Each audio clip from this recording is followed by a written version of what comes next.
The big wrinkly pink part is for reason, logic, emotions, and memory. It's got 4 lobes, they do different shit. Let's not get all technical about it. The cerebellum, the little lump at the back controls balance, coordination, and movement. And then the brainstem, if you lose that, you're fucked, because it controls your breathing and digestion. Then we've got the limbic system, amygdala, it's just fun to say. It's about our limbic system that I'm gonna yak at you today. So, sit yourself down for your survey results. Let's see how messed up our audience is, because if you all correspond to a normal sample, your limbic system might just be fucked up.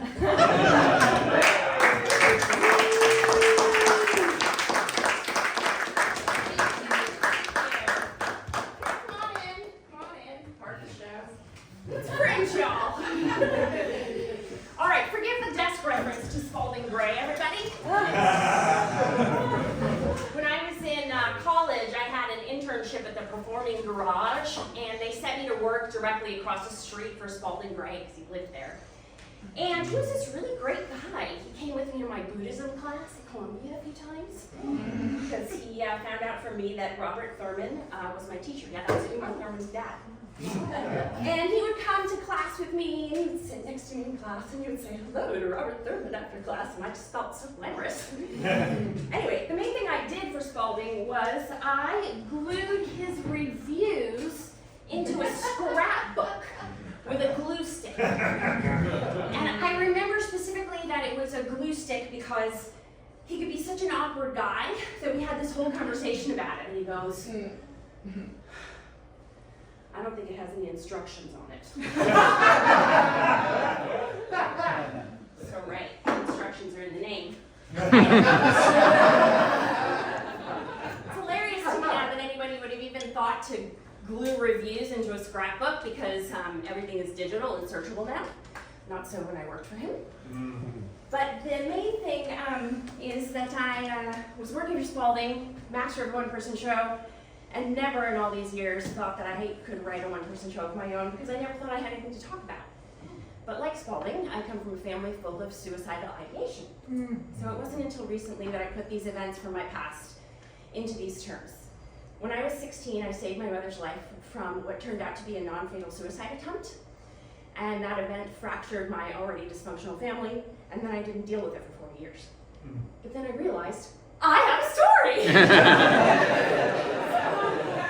So the desk is something of a tribute to Spalding. And also, I'm 56 years old, so I like sitting and elastic waist pants. So yeah, and non-underwire bra. I've created a situation in which all that's possible. So, good evening. I have always loved learning and studying the brain, because that's my brain studying itself. That just fascinates me. Just like it fascinates me that we're merely a room full of brains. You all carried your brains here, however you did it tonight, walking, driving, in wheelchairs, on a bus. But you got your brains here to listen to stuff that's coming out of my brain. Bless you. All right, so the Adverse Childhood Experiences survey that you took is, and we have 15 responses, thank you guys. This is Google Forms, looking at here, your responses. So, it's something that's highly predictive of negative outcomes in adulthood, outcomes like poverty, homelessness, and even early death. So we're gonna see how you guys did. Good.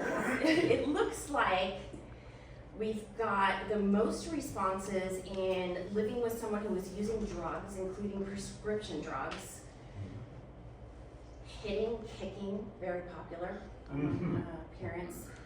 And gosh, the highest one, did you live with anyone who was depressed, mentally ill, or attempted suicide? Guys, this is your show. So yeah, buckle up. I'm gonna tell you a little bit about my dysfunctional childhood. And here we go. Also, I want to tell you, I have my script on stage, and the reason is this is such a traumatic memory for me. My brain is playing tricks on me, and I can't remember stuff. So let's just find this. Oh yeah, what happens to brains that have had some kind of trauma, like the adverse childhood experiences we're talking about? Well, there's increased reactivity in the amygdala, which is kind of a walnut-sized part of the brain that stores negative emotions and then sounds the alarm in situations that look alarming. So, translation, little things can set you off. Excuse me. So, let's just distill it down to this. The brain's perceived response to threats, perceived, is on fire after a childhood of abuse. And, come on in. If you're wondering what kind of abuse I'm talking about, I actually documented it all. Yeah. I read through these events that I wrote down as a kid, and I realize I'm shocked to discover I don't remember many things. Also, the banality of my descriptions is somewhat off-putting to me now. So, trigger warning. I'm about to read a scene that describes abuse, and I know from our ACEs survey that this might be triggering for some of you, so just breathe through it. Mom's crazy again. The first wave came a while ago when I had all the catching up to do in school. She wanted me to help her with dinner, and I said to get Peter to do it. She got mad, and we were screaming, and she was hitting me with a roll of wrapping paper and telling me to shut up, shut up, shut up.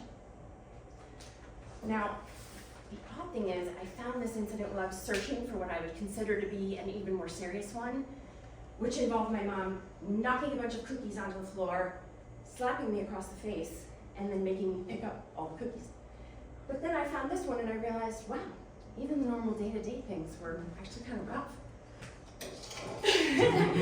Except when we were sick. My mom was a nurse. This is an article about her at a place where she worked, taking care of sick kids while their parents were at their jobs. She was constantly sick from this job, as I recall. Among other issues, she suffered from respiratory problems. So taking care of sick kids, something of a mismatch. But I love this picture of her taking care of a sick kid. Something she really was the best at. My brother and I were royalty when we were sick. Served milkshakes in bed for breakfast. For some reason they had raw eggs mixed into it. Yes, because it was the 70s and you couldn't get sick from salmonella. So hose water made you immune.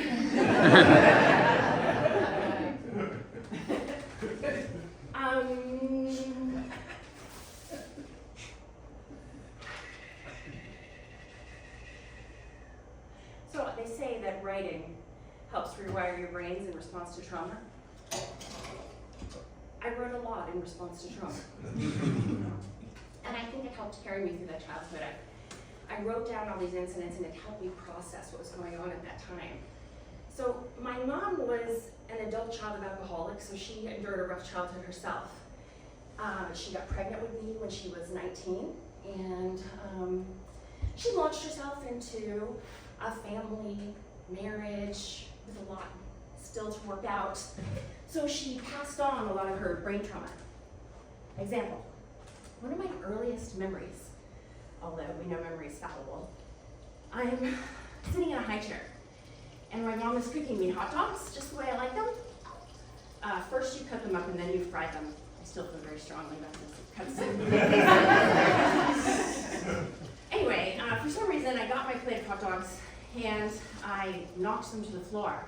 I'm not sure why, just childhood science experiment to see what would happen.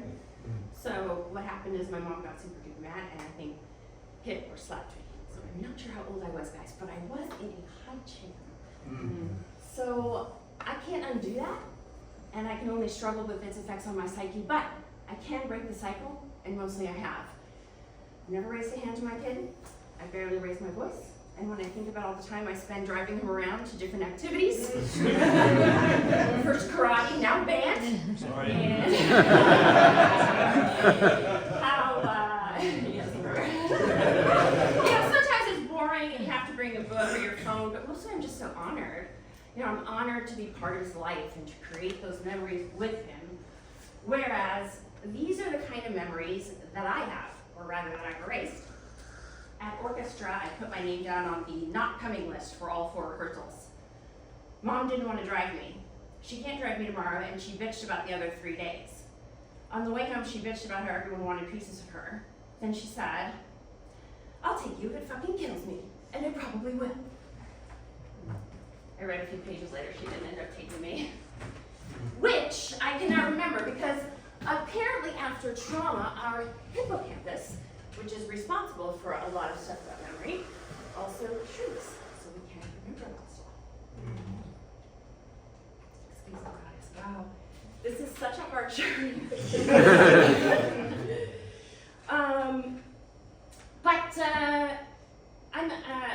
So by writing all these things down, I helped myself preserve these memories. And then I also can use them now to figure out why I'm such a freak of nature. I mean, I can get so mad. It's better now because I'm 56 and I'm mellower, but anyone who was in the way of my wrath as a young adult probably is not here. But if you did come, I want to apologize. I have an overactive amygdala, and as much as I've worked on myself, I can get to be a moody, overreactive person. And no, I don't remember that night because my hippocampus is the best. But the other thing that strikes me about these entries is that I say that I can't feel, which is another thing that is apparently typical of trauma survivors and followed me into my adulthood. I still have a delayed reaction to difficult situations, and when the shit hits the fan, I just launch into crisis mode long before I let myself feel any pesky emotions. Really, I'd rather vomit than feel emotions. And I'd like to say I'm working on this stuff, but I'm actually proud of these qualities in myself. I can handle a lot of shit that comes my way, because I've handled it already. Other thing that strikes me about these entries is wondering, where were people? Where were my friends, my extended family, my teachers? Where was my dad? I love that shirt. So I think without a formal diagnosis, most people would tell you that my dad was probably on the autistic spectrum. He knocked up my mom when they were in their first year of college, and he stuck around for 15 years of my childhood, during which he sometimes told me not to provoke my mother too much. So somehow he was out of the picture. This is me in high school. Yes. When this photo was taken, it was actually after this suicide attempt and my parents' divorce. My life was pretty chaotic. My dad would often bring home sex workers from bars, and they would bring their children, who they would slap around. And then they would do cocaine in the living room. Not the children, that would be a different story. My brother heroizes me for one story during this time, and it's the famous toilet paper incident. Apparently my dad remarked that we were going through toilet paper too quickly, because one of his girlfriends had said, your kids must have the cleanest asses in the whole damn world. I don't remember this, because I don't remember a lot, but apparently I said, you're spending money on hookers and drinking every night, and you have the nerve to get on us about toilet paper? My finest moment to my little brother.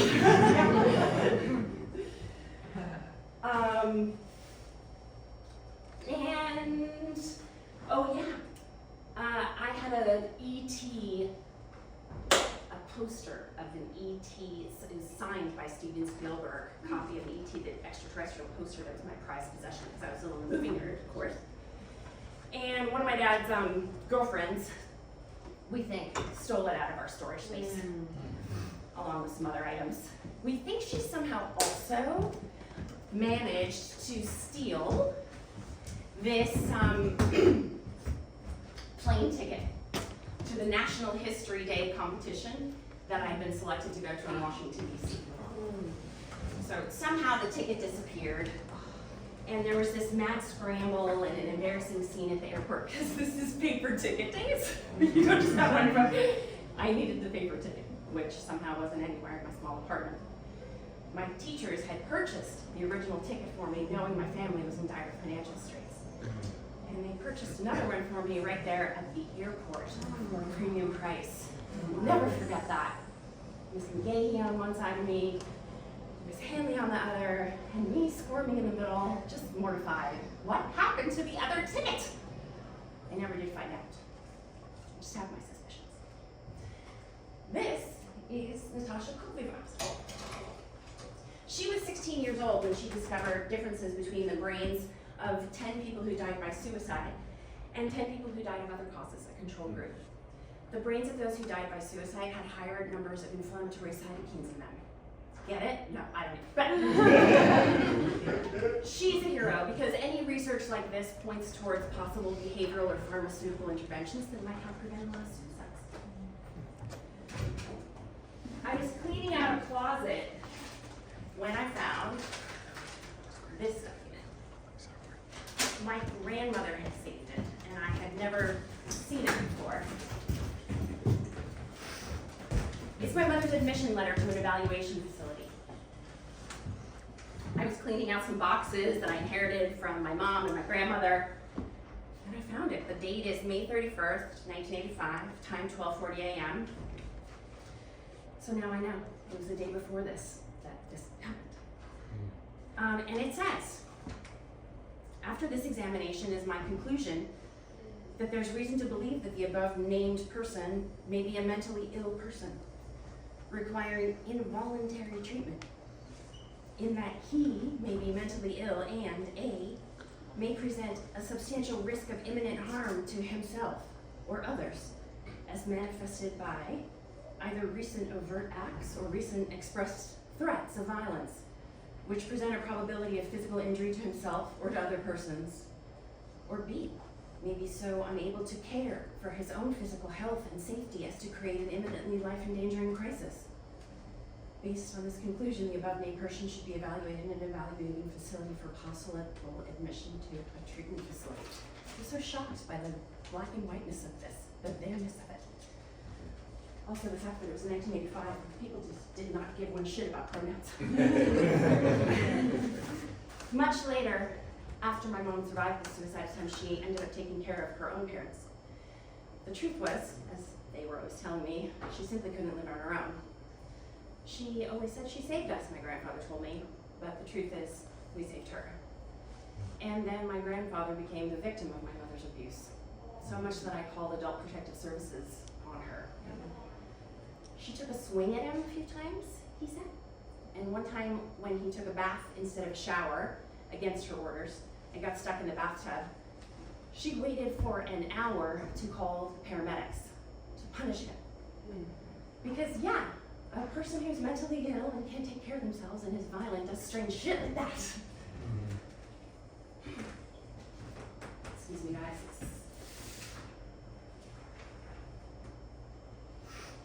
But back to 1985.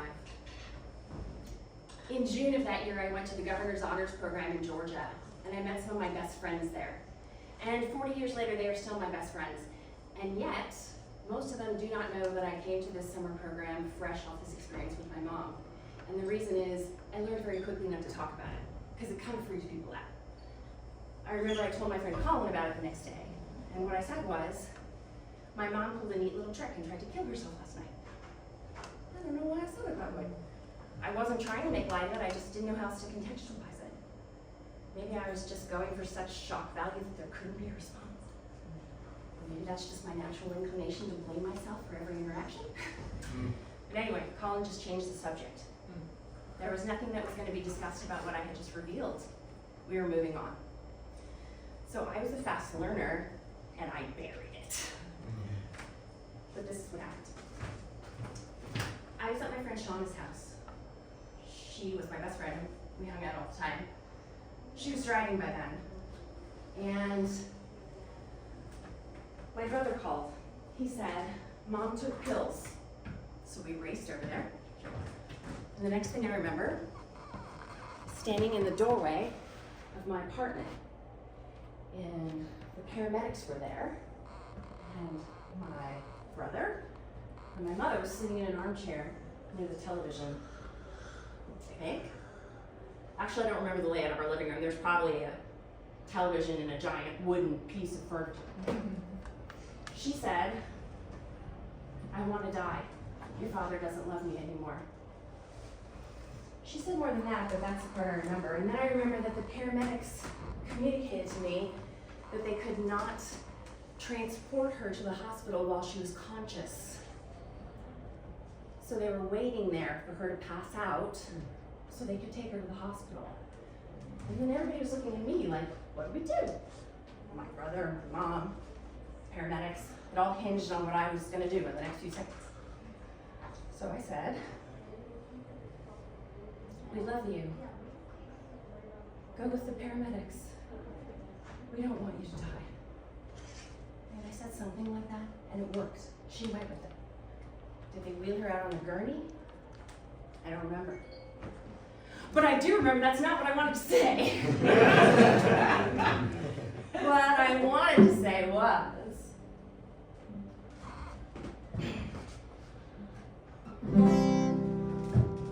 what did you do? We don't love you. You've made our lives a living hell. Abused us, gaslit us, parentified me, and here I am, ultimately and finally parentified, forced to give you life, when here we had a chance at being rid of you. Why should I save you? I'm just giving an explanation, maybe you're past your expiration. It's just today, I have to say, I cannot tell a lie. Since you've come this far, and here we are, maybe you could die. So yeah, I know when I first proposed the idea of this song, it seemed a little rash, but then everybody that I pitched it to was kind of like, I know someone like that. So I just kind of want to open it up to the audience. And if there's someone that, in your life, maybe you feel not at all murderous towards, but just that maybe the world would be a better place, or you'd be better off if they weren't around. Sing it with me. Here we go. Maybe you could die. Good job. Here we go. Maybe you could die. One more time. Here we go. Maybe you could die. Harmonies going on. Okay, here we go. Your part will come. Now I'm not saying I could or would, but it'd be good if you weren't around. If you were to leave us, we'd mourn, we'd fuss, but eventually we'd move on and just be happy you were gone. And in a better place, they say, meaning not near your part's coming soon. So since we've come this far, and here we are, maybe you could die. Great job.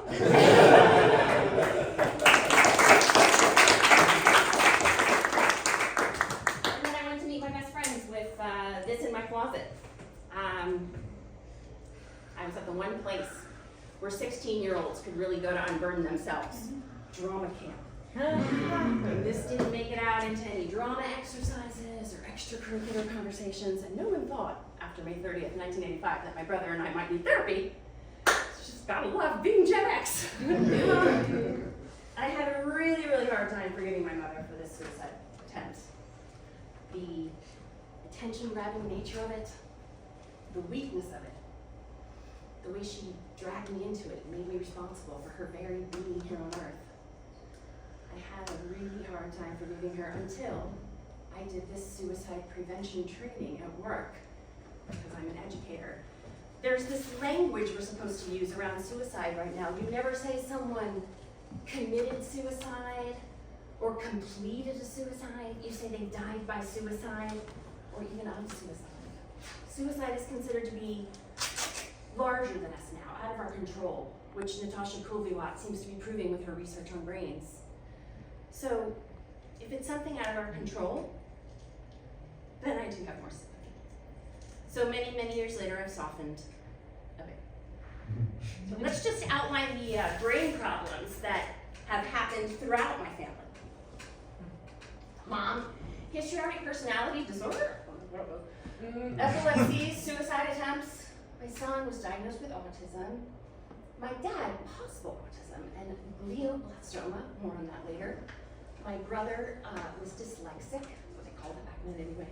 My grandmother on my mother's side was depressed and alcoholic. My great-grandmother on my mother's side died by suicide.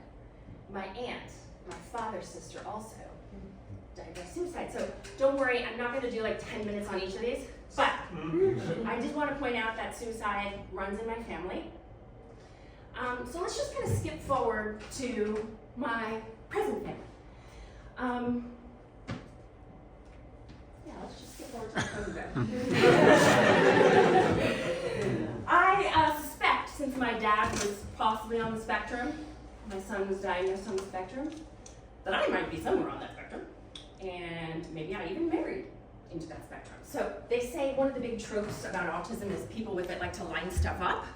These are my husband's Lego minifigures. That's actually a small percentage. So one of the theories about autism is that people with it actually have brains with actual differences in them, like perhaps overconnectivity is one issue. And people like to prove this stuff with research, like in this cool study they did, where they found that in the brains of people with autism, connections actually last longer than in those without autism, so-called neurotypical people. Yeah, it's called Evaluation of Differences in Temporal Secondary Between Brain Regions in Individuals with Autism Typical Development. So you can just read it. See? Yes. Another theory is that the amygdala in people with autism is enlarged. So, what do these two findings mean?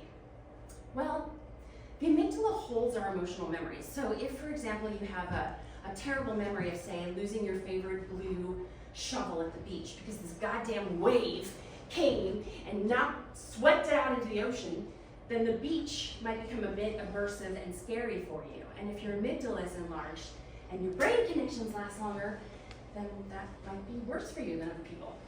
And that happened to my kiddo. Where'd you get that picture?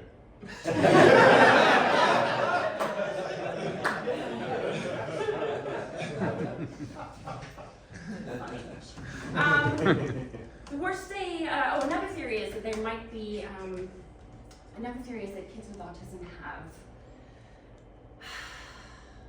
sensory processing disorders, which may be what my son had. He was extremely sensitive to noises, terrified of hand dryers. The worst day of my life was when we went to a They Might Be Giants concert, and he couldn't hang because it was too noisy. But then we went into the bathroom and he got spooked by a goddamn hand dryer. And he ran away and we lost him for a good 5-10 years off my life. We found him again, or this would be a terrible story.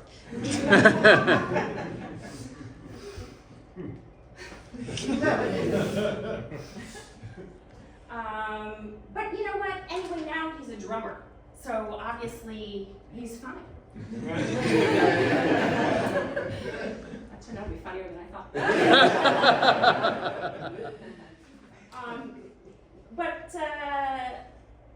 Yeah, he's always been acutely sensitive to sounds, but now it all makes sense because he was a musician, right? So anyway, he's also fine now. So it might be all this therapy we did with him when he was young, or it might just be that the whole thing is ludicrous, because let me tell you about this test. They give kids for autism. One of the tests, oh my God, my hands, look at that. One of the tests they give my son was, Zach, which kid has more?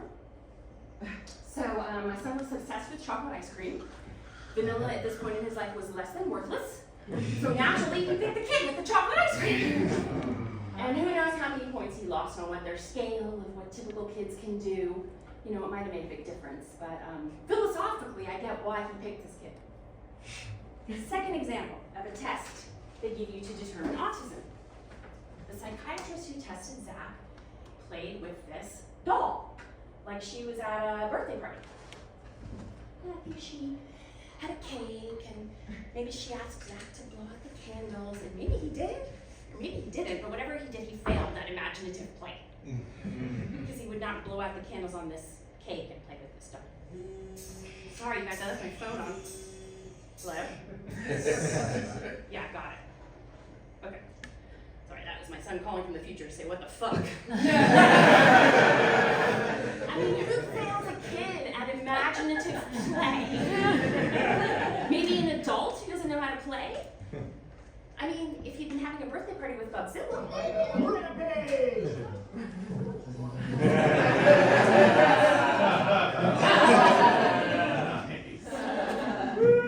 Play to their interest. All right. So final example of a question on the autism test. They asked us as parents if Zach ever went around the house imitating us, doing stuff that we did, like sweeping or vacuuming. And we said, no, but when would he see that? So,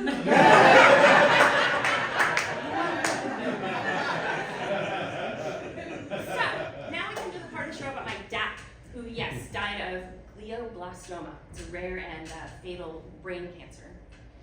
The way that I found out about this was via a message, phone message from my brother. It was a text. But hey, my dad, at this point in his relationship, in our relationship, if he remembered to call me on my birthday, he was doing great. So suddenly he wanted us to know he was sick. So we went up to Eastern Washington to see him, and it turned out to be the last time I saw him, as glioblastoma is a quick killer. And I remember looking at his brain on the scan there and thinking, wow, there it is. The interior of the mystery that is my dad is right there. You know, one of the reasons I've been in therapy my whole life. The reason I've always had trouble with men. If only I could decode this picture.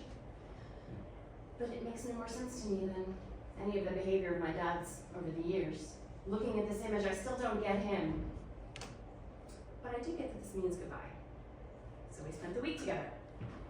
My dad by this time was living with his third wife and her daughter, and 11 of the daughter's children were there. Oh. Yeah, I learned later there were more that were actually grown. I didn't even learn all their names. And when I asked my dad if he knew them, he kind of weirdly shook his head. Sorry, guys. I love you all.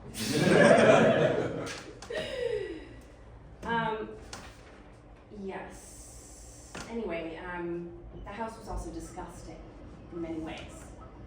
My brother describes the smell like this. It's as if you fed a dog burritos and only kept it in a crate where it could shit into a towel. And then you took that towel and you wrapped it around your head. It was really bad. My dad and his wife were breeding dogs, and there were dogs everywhere. There were shelties in the front yard, but you could smell the dogs from the backyard as you approached the house first. This is where the otter hounds lived. This is actually a special breed of dog that my dad was helping to resurrect. He took one of them to the Westminster Dog Show. It was quite a pride for him. But boy, do they stink. They blow and they howl. And they make the biggest racket when you park and get out of your car. Then you have to tiptoe all the way to the front door and avoid dog shit. And then the front door opens and the indoor stench hits you, as described previously.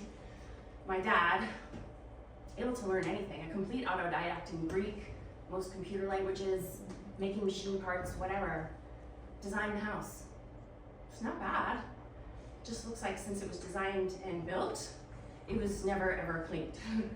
My husband lost a Lego piece, because yeah, he brought Lego to this, underneath a small side table, and going after it, it looked like this.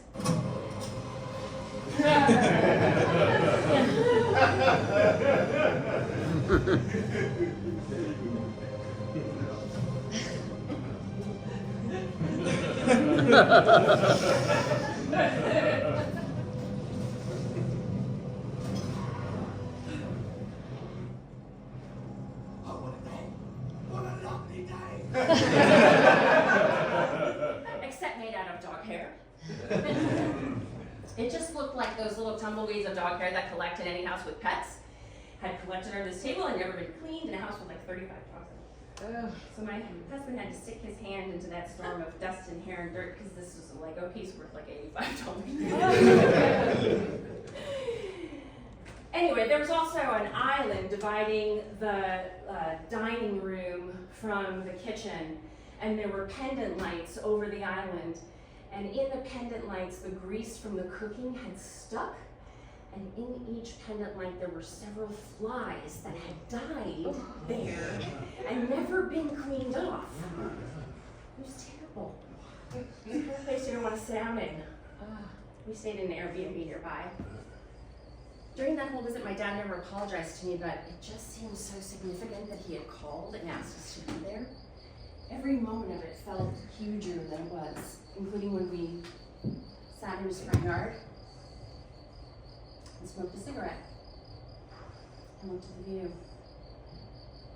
Didn't say anything. It was a nice moment. I'll never forget it. But with my dad, I'm left with more questions and answers. With my dad, I learned independence. I used to have to wander the halls at Columbia University, where I went to school, dealing with the financial aid bureaucracy. I don't exactly remember the whole process, it's probably all online now, but I do remember there was this basement with these service windows, and I used to have to go from window to window, explaining both verbally and in writing that I didn't know where my dad was, so he wouldn't be ponying up any of the expected financial contributions. And I often, during the years between my mom's suicide attempt and their divorce and his death, didn't know where he was. And in many ways, I didn't know who he was. He actually came to see me in an improv show in North Carolina in between those years when we had a sporadic relationship. It was kind of shocking because my therapist at the time was saying, just give up having any relationship with him, but he came to see me. And I think it was on that trip that he admitted to me that it was actually kind of hard for him to be around my brother and me because we just reminded him of my mom. He wanted that whole part of his life to be in the past. But I don't know how you end up feeling that way about your kids. That's not something that ever goes through my mind as I'm hanging out with my kid. So I kind of want to end it there with this like really healing story about how I married into the awesomest, best family in the world. Aww. My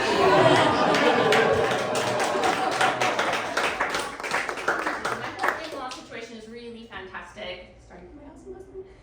And there are family reunions, and we make t-shirts every year. Everybody gets along. It's great. My son is great now. He has tons of friends and a gorgeous gap-toothed grin because he's missing 2 teeth congenitally, just like my dad.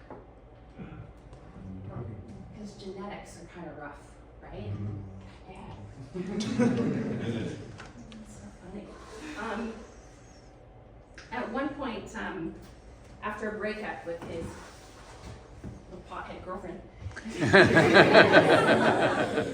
Zach got a bit depressed. And it got so bad, he actually talked about maybe being suicidal, and I felt my old family demons creeping up on me. So we got him some therapy, which we can't afford, because the therapist doesn't take insurance. At one point I got the therapist who doesn't take insurance talking to a psychiatrist who does. And what I said was, among some other less unhinged things, I'm afraid I'm gonna come home and find something terrible. And of course, that's because I have. But what do you know? The therapist decided Zach didn't need medication. He was throwing himself into schoolwork and music, going to school every day, almost. So she was convinced he'd pull through it with time. And he did. So I kind of want to end it with this incredibly heartwarming story of victory. Only I can't, because there is one more brain problem that I'm still dealing with. My lover. So you guys, is it bad that I wrote a lot of the show just a little high? We was my best friend, my constant companion, my mentor, my confidant. But weed turned bad, made me sick and so sad. And still that weed I would want. Okay, so I end up getting something called cannabinoid hyperemesis syndrome. You know it's really terrible. It means you throw out uncontrollably. People can like get GI bleeds and horrible problems from it. It's really bad. So I still want to smoke weed. And yeah, I came by it naturally. Both sides of my family were addicts of other stuff too. So if you've ever met me, then you've met me high, see? And that probably means you.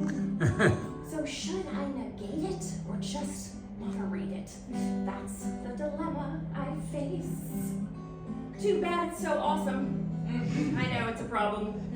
It's a dopamine high that I chase.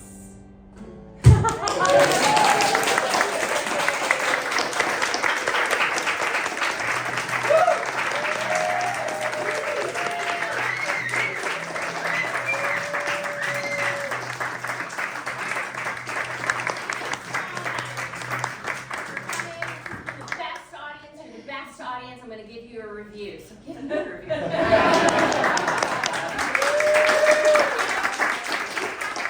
Super soon, so please meet me out on the street and in the bar because I do have a 17-year-old with me. So maybe across the street. Thank you so much for coming.